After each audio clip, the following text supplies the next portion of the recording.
आप सभी को सादर नमस्कार। डीएस का 79 न्यूज पर आप सभी का बहुत बहुत स्वागत करता हूं।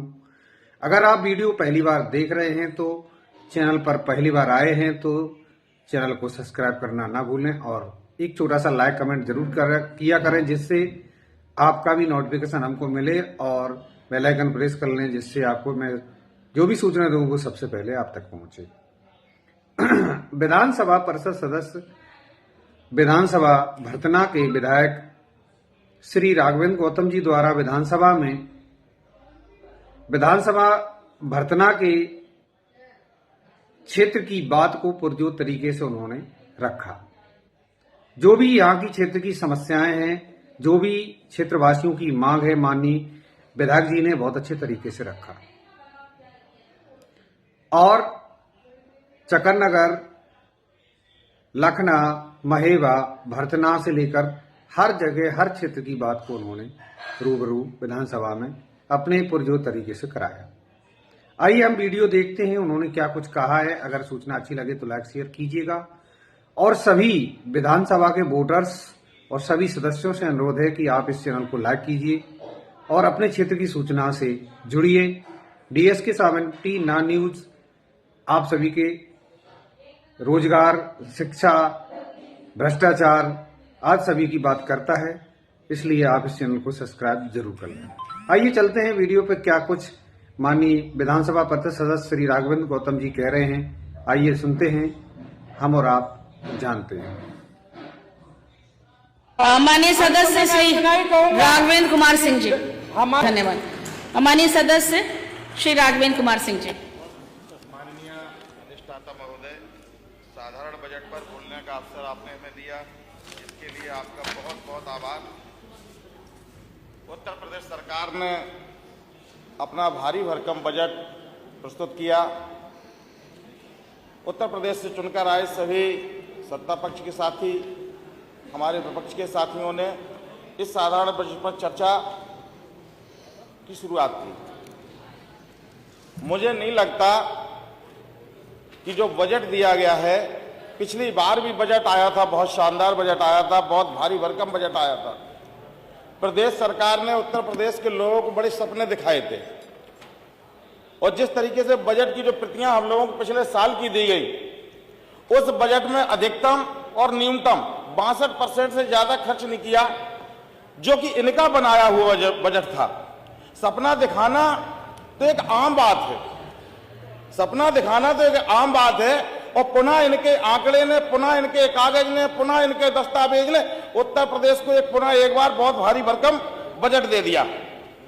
आज मैं इस सदन में जनपद इटावा की विधानसभा भरतना की करोड़ों उम्मीदों को, लाखों संघर्षों और अनगिनत पीड़ितों की आवाज को प्रस्तुत करते हुए खड़ा हूं। अत्यंत वेदना के साथ, पीड़ा और आक्रोश के साथ कहना पड़ता है कि सरकार के विकास के दावे और यहाँ की जमीनी सच्चाई के बीच एक खरी खाई है। भाषणों में विकास दौड़ता है, विज्ञापनों में विकास चमकता है, लेकिन धरातल पर जनता आज भी मूलभूत सुविधाओं के लिए परेशान है। आज इस बजट में देखा जाए तो शिक्षित विभाग जो बेरोजगार है उसके लिए कोई निश्चित इंतजाम नहीं किया गया। उसके लिए ये नहीं बताया गया कि हम इस आने वाले वर्ष में इतनी नौकरियां देंगे या इनको ये रोजगार देंगे, कोई निश्चित इंतजाम नहीं है। उसी तरीके से किसान की भी बड़ी परेशानी है।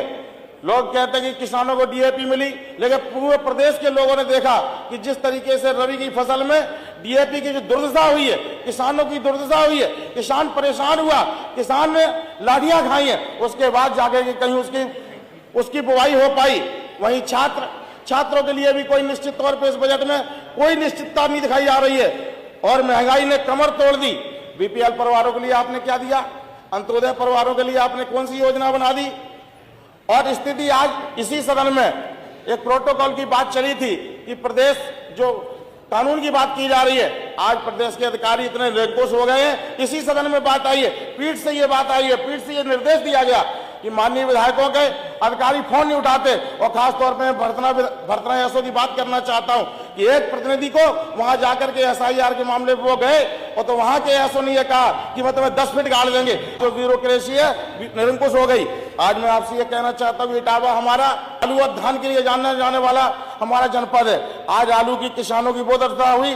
सरकार ने आलू खरीद पर कोई ऐसी स्कीम नहीं बनाई कि सरकार किसानों का आलू खरीद करके किसानों की आय दुगनी कर दे या किसानों को राहत पहुंचा दे। उसी तरीके से हमारा कस्बा भरतना धान के क्षेत्र में एक समय में बड़े वहां पे मिल लगे थे, लेकिन आज वहां का धान का किसान पूरी तरीके से बर्बाद कर दिया गया। मेरी विधानसभा में, चूंकि मेरी विधानसभा 5 नदियों से घिरी हुई है, पचनदा जिसे बोला जाता है, जब चंबल में पानी बहुत ज्यादा आ जाता राजस्थान से, तो मेरा कई गांव 50 से 60 गांव बरसात के मौसम में टापू बन जाते हैं। और वहीं यमुना से एक जो लाइन जाती है बिजली की, वो भी बंद हो जाती है, जिससे मोबाइल कम्युनिकेशन बंद हो जाता है। तो वहां पे सेल टावर्स की एक व्यवस्था हो जाए, जिससे कि वहां निर्बाध रूप से बिजली मिल सके। हमारी विधानसभा चूंकि 65 से 37 किलोमीटर के वर्ग किलोमीटर में है और मेरी विधानसभा में केवल एक मंडी समिति है। मैं माननीय अधिष्ठाता महोदय आपसे चाहूंगा कि एक लखनऊ में उप मंडी समिति बना दी जाए, जिससे हमारे किसानों को आराम मिल सके। हमारे चूंकि बेहद क्षेत्र है, हमारे यहाँ नहरों और बम्बे नहीं है, इसलिए हमारा किसान जो भी है या तो प्रकृति पे आधारित है या सरकारी नलकूप पे आधारित है। चूंकि बहुत सारे नलकूप हमारी विधानसभा के खराब पड़े हैं, या तो उनको ठीक करा दिया जाए या नए नलकूपों की व्यवस्था करा करके किसानों को आराम दिया जाए। हमें आखिर में ये कहना है कि हमारी विधानसभा के कुछ महत्वपूर्ण काम है।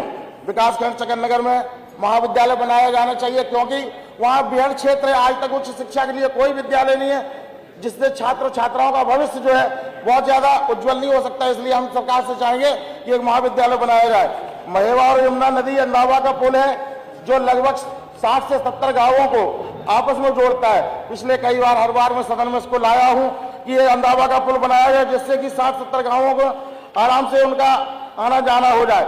चकननगर यमुना चंबल दबाव क्षेत्र में काऊ सफारी इसलिए भी जानी चाहिए क्योंकि हमारे यहाँ तमाम तरीके के जंगली जानवर है, तेंदुआ है, गाय है, लेपर्ड है, तमाम तरीके के बंडोज हैं, जिससे किसान हमारा बहुत परेशान, छुट्टा गौवंश भी है। तो अगर उनके लिए काऊ सफारी बना दिया जाएगा तो किसानों को आराम मिलेगा। एक बहुत बड़ी योजना चित्रकूट से जो हमारा निकलता था, ये बुंदेलखंड एक्सप्रेस, ये पहले जाता था भारत रत्न पंडित अटल बिहारी वाजपेयी जी का जो पैतृक गांव है बटेश्वर, ये वहां जोड़ा जाना चाहिए था, जिससे कि आगरा और झांसी के लिए बहुत बड़ा सुगम रास्ता हो जाता। पंडित अटल बिहारी वाजपेयी जी के नाम से ही वो चित्रकूट बनाया गया था, लेकिन उसको जगमोहनपुर से काट करके औरैया जोड़ा गया। हम चाहेंगे आपके माध्यम से कि ये भारत रत्न पंडित अटल बिहारी वाजपेयी के गांव से लेकर के आगरा तक इसको एक्सप्रेस वे बनाया जाए।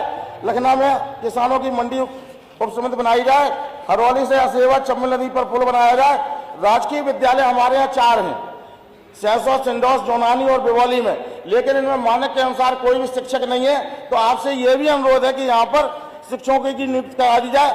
भरतना में एक सहकारी संघ भरतना कोल्ड स्टोरेज है, जो बिल्कुल निष्प्रयोज्य। हमारा आपसे यह भी मानना है कि इसको नीलामी करके और भरतना में उस जगह पर एक हर्बल पार्क बनाया जाए, योगा पार्क बनाया जाए, सार्वजनिक केंद्र बना दिया जाए।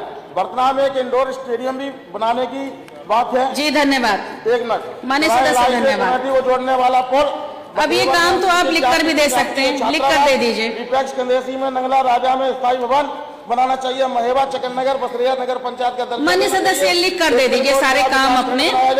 अब बहुत देर से बहुप्रतीक्षित है पिपराइच गोरखपुर से माननीय सदस्य श्री महेंद्र पाल सिंह जी। मित्र, शिक्षा मित्र, रसोईया का मानदेय बढ़ाया जाए। धन्यवाद, धन्यवाद, धन्यवाद, बहुत बहुत धन्यवाद।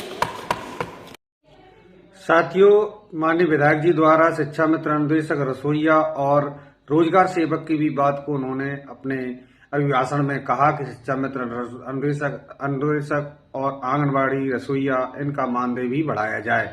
साथियों, और क्षेत्र की तमाम समस्याओं को उन्होंने बखूबी रखा।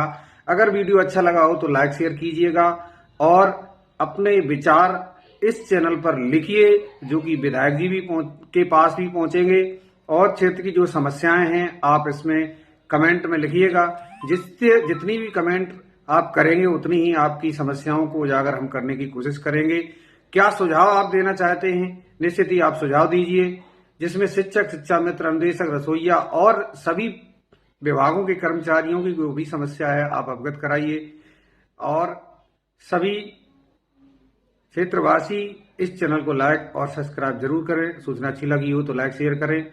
मिलते हैं अगली सूचना में, तब तक के लिए नमस्कार, जय हिंद, वंदे मातरम।